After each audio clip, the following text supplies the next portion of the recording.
Di sebuah sudut dunia yang jarang disebut dalam buku sejarah, ada sebuah tempat yang begitu kelam, hingga orang-orang yang pernah melihatnya dari dekat menyebutnya sebagai neraka yang dibangun manusia. Bangunan itu tidak besar, tidak mencolok, tidak ada tanda-tanda bahwa ribuan nyawa pernah hilang di dalamnya. Namun nama tempat ini terus menghantui sejarah Asia sampai hari ini. Inilah percobaan Unit 731.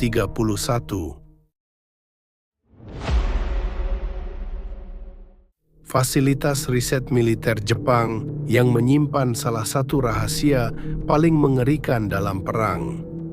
Unit 731 dibangun pada awal 1930-an di wilayah Manchuria, Tiongkok. Secara resmi, fasilitas ini diberi nama Departemen Pencegahan Epidemi dan Pemurnian Air, sebuah nama yang terdengar ilmiah bahkan mulia, tapi tujuan sebenarnya jauh dari kata kemanusiaan.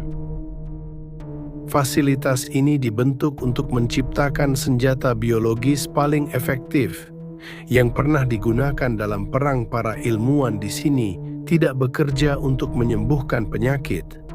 Mereka bekerja untuk mempelajari cara tercepat untuk menyebarkan penyakit mematikan. Dan untuk itu, mereka membutuhkan manusia.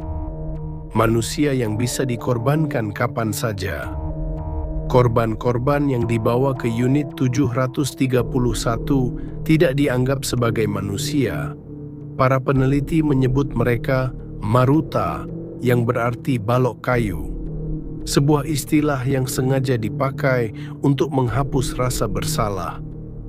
Dengan menyebut mereka balok kayu, maka apapun yang dilakukan pada mereka tidak lagi dianggap sebagai kejahatan. Maruta bisa berasal dari siapa saja. Penduduk desa, tahanan perang, pria, wanita, bahkan anak-anak, semua dianggap sebagai bahan percobaan, benda, objek, statistik.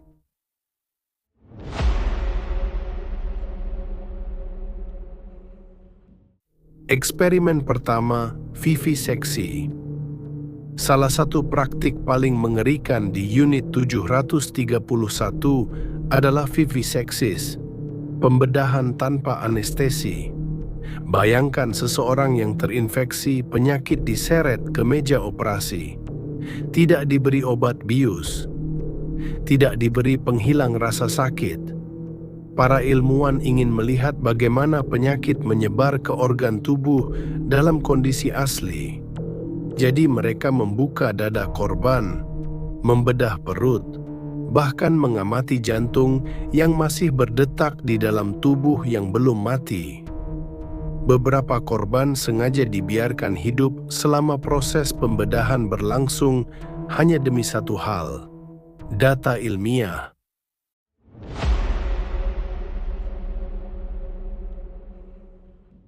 Eksperimen kedua, pembekuan. Eksperimen lain yang tidak kalah kejam adalah uji pembekuan ekstrem atau frostbite. Wilayah Siberia sangat dingin dan tentara Jepang ingin mengetahui seberapa jauh tubuh manusia bisa bertahan. Korban dipaksa berdiri di luar ruangan, lalu lengan mereka disiram air berkali-kali hingga suhu beku menggigit kulit. Ketika lengan benar-benar membeku, akan terdengar suara khas, seperti kayu yang dipukul. Itulah tanda bahwa air di dalam jaringan tubuh sudah menjadi es. Setelah itu, ilmuwan mencoba berbagai cara untuk mencairkan lengan tersebut. Air panas, udara hangat, bahkan api.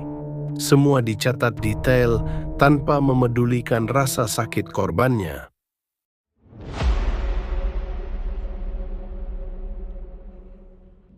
Eksperimen ketiga, penyakit mematikan. Unit 731 juga menjadi pusat penelitian penyakit paling mematikan di dunia.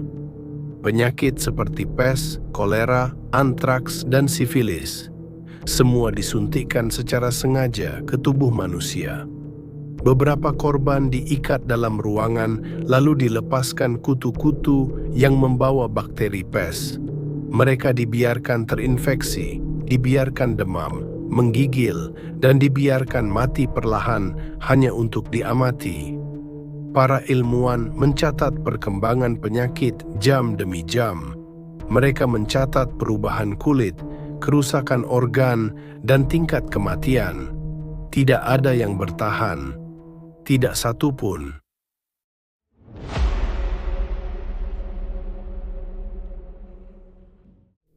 Eksperimen keempat, senjata biologis.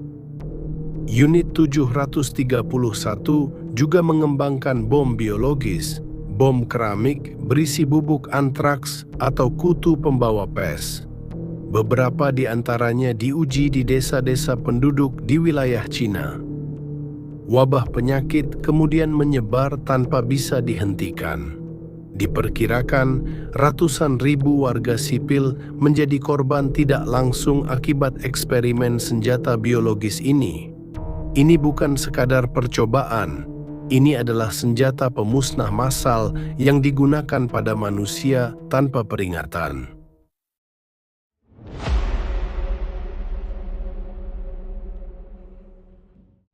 Eksperimen 5, Boundary of Life.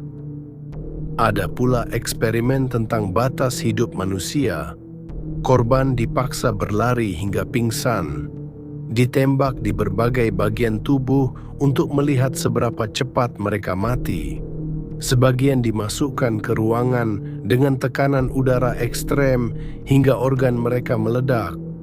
Sebagian lagi diuji gas beracun, diuji dehidrasi ekstrem, bahkan dimasukkan ke mesin sentrifuge hingga pembuluh darah mereka pecah. Para ilmuwan ingin tahu sejauh apa manusia bisa bertahan sebelum tak lagi disebut hidup.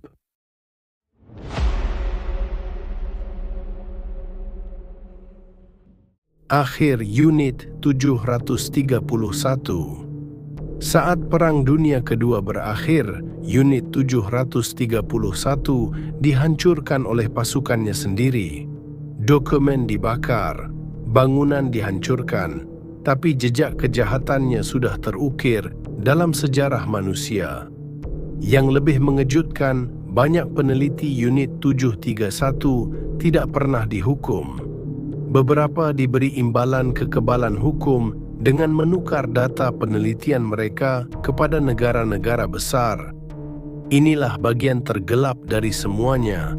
Kejahatan sebesar ini hampir saja hilang dari sejarah.